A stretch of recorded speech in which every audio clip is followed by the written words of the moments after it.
como também nos elegeu nele, antes da fundação do mundo, para que fôssemos santos e irrepreensíveis diante dele em amor, e nos predestinou para filhos de adoção por Jesus Cristo, para si mesmo, segundo o beneplácito de sua vontade, para louvor e glória da sua graça, pela qual nos fez agradáveis a si no amado, em quem temos a redenção pelo seu sangue, a remissão das ofensas, segundo as riquezas da sua graça, que ele tornou abundante para conosco em toda sabedoria e prudência, descobrindo-nos o mistério da sua vontade, segundo o beneplácito que propusera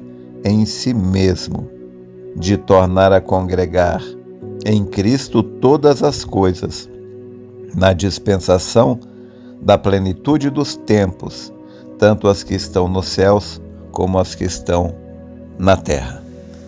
Então, toma a escritura de Efésios 1, do verso 4 ao 10, para a nossa meditação nesta manhã. Agora, se existe algo rico, se existe algo profundo, está aqui, em Efésios, capítulo 1. Paulo, então, fala que Deus, ele propôs fazer todas estas coisas para louvor da sua graça. Segundo a sua própria vontade. Então, o profeta nos mostra que Deus, ele sendo o grande Jeová, o Todo-Poderoso, o Onipotente, o Onisciente, conhecendo todas as coisas, conhecendo o fim desde o começo, ele viu o que seria o céu, aquele lugar de gozo, onde os eleitos estariam rejubilando de tanto gozo por toda a eternidade. Por quê? Aquelas pessoas que ele viu estariam rejubilando de tanto gozo, porque elas estavam perdidas e foram encontradas. Estavam condenadas e foram perdoadas. Elas seriam lançadas no inferno, mas foram salvas. E elas estão ali com seus filhos. Deus nos viu na glória com nossos filhos. E a gratidão que havia no coração dos eleitos por causa de sua salvação e de seus filhos era uma gratidão tão grande que nem a eternidade seria tempo suficiente para que pudéssemos expressar toda a gratidão que nós temos por Ele, pelo que Ele fez. Então, Deus viu essas pessoas e Ele amou isto, o fato de nós sermos predestinados para a adoção por Jesus Cristo, ou seja, esta gratidão se deu pelo fato de que, como Paulo explica também em Romanos 3, 23, que todos pecaram e destituídos estão da glória de Deus, como também Paulo fala em Romanos capítulo 4, que aquele que pratica a justiça não lhe é dado o galardão segundo a graça, mas segundo a obra. Se alguém conseguisse ser perfeito. Mas aquele que não pratica, mas crê no sacrifício que justifica o ímpio, então a sua fé lhe é imputada como justiça. Então Deus viu isto daí, que se Ele nos colocasse aqui nesta dimensão, como pessoas que estivessem sujeitas ao pecado, que nós fôssemos pequenas o suficiente para sofrermos tentação, mesmo que Ele nos colocasse sobre as bases do livre-arbítrio. Ele viu a astúcia de Satanás e como ele enganaria a raça humana.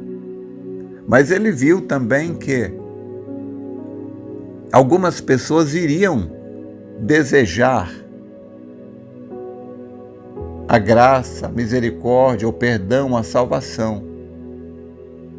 Deus viu que a noiva, essas pessoas, os eleitos, os escolhidos, eles amariam isto, o perdão, a graça, a salvação, e que nós agarraríamos esta oportunidade e nós lhe seríamos eternamente gratos. E Deus amou isto. Ele viu antes da fundação do mundo o posicionamento que cada um tomaria. Então ele amou a alguns e aborreceu a outros.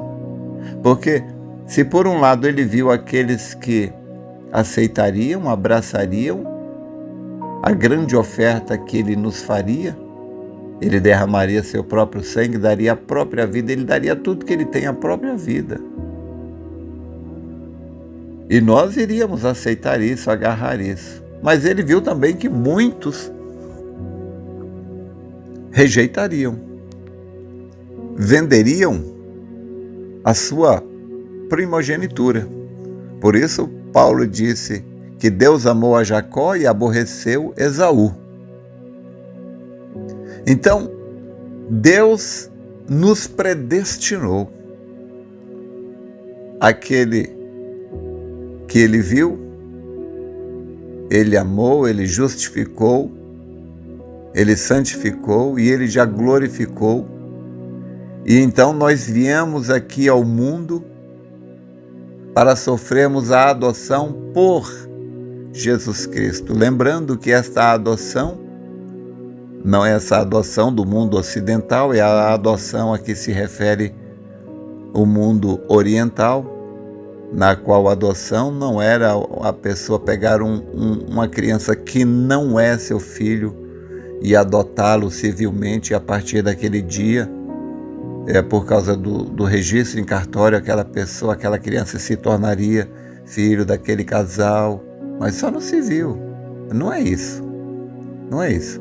A adoção oriental a qual a Bíblia se refere é aquela que o pai de família, depois dele ter criado o seu filho e ter colocado o seu filho sob as instruções de um tutor, aquele professor iria ensinar os negócios de família para aquela criança. E quando aquele menino tivesse aprendido os negócios da família, que ele tivesse apto para administrar os negócios da família, então o pai daquele menino faria uma cerimônia, convidaria várias pessoas e levariam para a cerimônia de adoção, aonde a partir daquele dia, a partir daquela cerimônia, a assinatura daquele menino valia tanto quanto a assinatura do pai.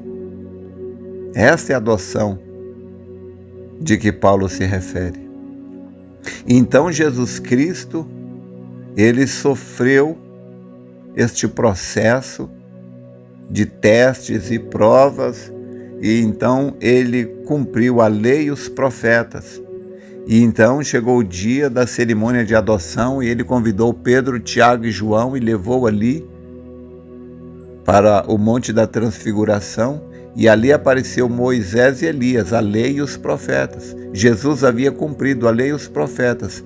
Então, quando eles estavam ali, Pedro disse: Senhor, bom é que estejamos aqui, façamos aqui 3 cabanas, uma para ti, uma para Moisés e Elias. E naquele momento veio ali uma nuvem, como uma luz, e a veste de Jesus brilhou como uma luz resplandecente, e daquela nuvem saiu uma voz e disse: Este é o meu filho amado, em quem tenho o prazer de habitar, a ele ouvi. Então os discípulos caíram por terra ali. Então Jesus tocou neles. Quando eles levantaram, eles não viram mais nada, nem mais a ninguém, senão a Jesus. Então, aquele evento ali mostrou que Jesus havia cumprido a lei e os profetas, ele estava aprovado, foi ali e recebeu a adoção do Pai, mas ele não ficou com isso para si, ele deu para nós. Por isso é que Paulo fala que nós recebemos a adoção por Jesus Cristo, não por nós mesmos. Nenhum de nós conseguiu isso, essa adoção por si mesmo. Nenhum de nós consegue cumprir a lei e os profetas. Nenhum de nós consegue ser perfeito, mas Jesus foi perfeito em tudo. E ele, então, não ficou com isso para ele deu para nós. Por isso é que Paulo diz que nós recebemos a adoção por Jesus Cristo. E isto foi a vontade do Pai para a manifestação da graça. Então, nós agora somos herdeiros disso. Este poder, essa autoridade agora é nossa. Por isso Jesus Cristo disse: se você disser a este monte, mova-te, e não duvidar, mas crê que se fará, você terá aquilo.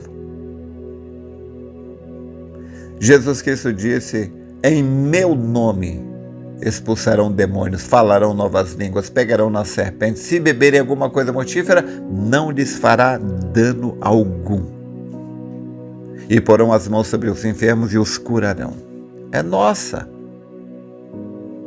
a herança, porque ele conquistou isso para nós. E ele nos deu isso depois de receber a adoção. Por isso, isto é nosso, não porque nós conquistamos isto, mas isso é nossa herança por Jesus Cristo. Por isso é que nós somos filhos de adoção, recebemos a adoção não pelo nosso mérito, mas pelo dele. Mas que importa? O que importa é que é nosso. Eu não queria conseguir isso por mim mesmo. Bom, para começar seria impossível.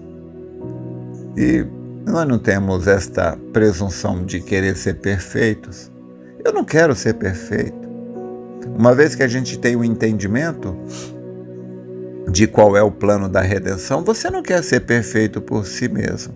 Por que você desejaria ser perfeito por si mesmo? E roubar o privilégio de Deus nos dar isso. Ele não quer. O profeta fala que Deus colocou o céu tão alto de maneira que nenhum homem pudesse alcançá-lo. E por que Deus faria isso? Porque Ele deseja nos dar isso, Ele mesmo. Deus não quer que você consiga isto por conta própria. Ele quer nos dar isto. Então toda a salvação, a redenção, tudo é Ele. A santidade é dele, o mérito é dele, o céu é dele, tudo é dele, mas ele fez o céu, a nova Jerusalém, não é para ele ficar com os anjos, não é para os anjos, hein, anjos? Eu sei que vocês não vão ficar com raiva nem com inveja, né, anjos? Vocês têm o lugar de vocês. Mas a nova Jerusalém, que Jesus Cristo disse: vou preparar-vos lugar e virei outra vez e vos levarei para mim mesmo, para que onde eu estiver sejais vós também. A razão da existência, a razão da felicidade, a razão de ser de Deus, somos nós. O pai, ele trabalha, ele se esforça, é pela família, pela esposa, pelos filhos. E Jesus Cristo foi construir essa cidade para nós. A cidade é nossa. Nós vamos nos assentar no trono com Ele. O céu é nosso, Ele é nosso e nós somos dele. Será uma eternidade de gozo. E não há nada que o inimigo possa nos oferecer que possa sequer chegar aos pés da eternidade de gozo que nos espera. Então, meu irmão, minha irmã, por favor, não vá trocar sua herança por um prato de lentilha. Não aceite nenhuma oferta de Satanás. Existe uma eternidade de gozo esperando por você. Espero ter te ajudado. Deus te abençoe.